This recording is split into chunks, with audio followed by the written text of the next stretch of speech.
Good morning children. आज मैं पाठ 11 के प्रश्नों का उत्तर को बताऊंगी। पहला मौखिक, यहाँ पर है मौखिक। निम्नलिखित प्रश्नों के उत्तर दें। पहला प्रश्न है हमारा, हमारे देश की राष्ट्रभाषा कौन सी है? तो हम सभी जानते हैं कि हमारे देश की राष्ट्रभाषा हिंदी है। दूसरा प्रश्न है, हिंदी ने अपना नाता किससे बताया? हिंदी ने अपना नाता संस्कृत से बताया। नंबर 3, मौखिक प्रश्न का नंबर 3 है, तमिल और मराठी ने अपने विषय में क्या कहा? तमिल और मराठी ने अपने विषय में कहा कि उनका साहित्य अनमोल है। तमिल और मराठी ने अपने विषय में कहा कि उनका साहित्य अनमोल है। नंबर 4, हिंदी की दृष्टि से आजकल किसे श्रेष्ठ माना जाता है? श्रेष्ठ यानी कि उत्तम, सबसे बढ़िया, ऐसा आजकल के लोगों का विचार है। तो उत्तर है, हिंदी की दृष्टि से आजकल अंग्रेजी को श्रेष्ठ या उत्तम माना जाता है। फिर से उत्तर को मैं रिपीट कर रही हूँ। हिंदी की दृष्टि से आजकल अंग्रेजी को श्रेष्ठ माना जाता है। अगला प्रश्न है हमारा, हिंदी भाषा को सभी भाषाएं कैसी लगती हैं? तो जैसा कि हमने कविता में भी पढ़ा था कि हिंदी भाषा को सभी भाषाएं बहुत प्यारी लगती हैं। हिंदी भाषा को सभी भाषाएं बहुत प्यारी लगती हैं। ये हमारा हो गया मौखिक प्रश्नों का उत्तर। पहला फिर से मैं रिपीट कर रही हूँ। पहला है, हमारे देश की राष्ट्रभाषा हिंदी है। हिंदी ने अपना नाता संस्कृत से बताया। अगला प्रश्न नंबर 3 का उत्तर है, तमिल और मराठी ने अपने विषय में कहा कि हमारा साहित्य अनमोल है। उसका अनमोल का देखो, अनमोल का एक अर्थ होता है, अनमोल मतलब क्या होता है? जिसका कोई मोल या कीमत नहीं लगाया जा सकता, उसे हम अनमोल कहते हैं। हिंदी की दृष्टि से आजकल किसे श्रेष्ठ माना जाता है? हिंदी की दृष्टि से आजकल अंग्रेजी को श्रेष्ठ माना जाता है। हिंदी भाषा को सभी भाषाएं कैसी लगती हैं? हिंदी भाषा को सभी भाषाएं प्यारी लगती हैं। अगला प्रश्न है हमारा लघु उत्तरात्मक प्रश्न। हिंदी ने अपना परिचय किस प्रकार दिया? हिंदी ने अपना परिचय बताया कि हिंदी उसका नाम है और राष्ट्र सेवा करना उसका काम है। वह एक मिलन परिभाषा है और भारत की मातृभाषा है। फिर से रिपीट कर रही हूँ, हिंदी उसका नाम है और राष्ट्र सेवा करना काम है।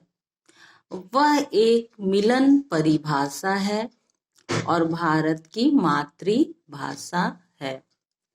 यह है हमारा निम्नलिखित प्रश्न 1 का उत्तर। नंबर 2 है, हिंदी ने स्वयं को किसकी चरण धूलि बताया? उत्तर है, हिंदी ने स्वयं यानी कि खुद को, अपने आप को तुलसी और कबीर की चरण धूलि बताया। नंबर 3 प्रश्न है, गोष्ठी का आयोजन क्यों किया गया था? गोष्ठी यानी कि सभा, सब लोग एक जगह क्यों इकट्ठा हुए थे, यही यहाँ पूछा जा रहा है। तो सभा का या गोष्ठी का आयोजन भाषाओं का परिचय जानने के लिए किया गया था, यानी कि सभी भाषाओं का इंट्रोडक्शन या परिचय जानने के लिए एक गोष्ठी या सभा का आयोजन किया गया था। नंबर 4 प्रश्न है, आधुनिक युग में किसका बोलबाला है, यानी कि कौन सी भाषा आधुनिक यानी कि मॉडर्न में कौन सी भाषा, मॉडर्न टाइम में कौन सी भाषा सबसे ज्यादा प्रचलित है। तो आधुनिक युग में अंग्रेजी भाषा का बोलबाला है। अब यहाँ पे एक चीज समझ लेते हैं, ये लिखने के लिए नहीं है, समझने के लिए है कि अंग्रेजी भाषा का ही बोलबाला क्यों है। तो इसकी भी एक मजबूरी है, क्योंकि अधिकतर काम जो हैं, देश हो विदेश हो, जिसके या अपना देश हो, तो अपने देश की एक मजबूरी होती है कि देश विदेश में सभी जगह अंग्रेजी भाषा का प्रयोग किया जाता है। इसीलिए अधिकतर काम जो हैं वो ऑफिशियल वर्क जो बोलते हैं, वो अधिकतर काम मजबूरी बस अंग्रेजी में करने पड़ते हैं, इसलिए अंग्रेजी भाषा का बोलबाला है। और ऐसा कुछ नहीं कि हिंदी बेकार है, हिंदी कुछ सिखाता नहीं, ऐसा नहीं है। अंग्रेजी भाषा को प्रयोग में लाने की एक मजबूरी यही है कि देश विदेश में अंग्रेजी भाषा का ही प्रयोग किया जाता है, इसलिए इसे अपनाना भी हमारी एक मजबूरी बन गई है। अगला प्रश्न है, मिलन सेतु की भाषा कैसे है। मिलन सेतु यानी कि एक दूसरे को जोड़ना, सेतु यानी कि पुल, मिलन मतलब मिलना जोड़ना, सेतु मतलब पुल, जिसको बोलते हैं ना ओवर ब्रिज, देखते हो कहीं कहीं बना रहता है, पुल के द्वारा एक रास्ते को दूसरे रास्ते से मिलाया जाता है। तो यह भी हिंदी भाषा भी उसी प्रकार का काम करती है, एक देश के लोग को दूसरे देश के लोगों को या फिर एक भाषा से दूसरे भाषाओं के लोगों को मिलाने का काम करती है।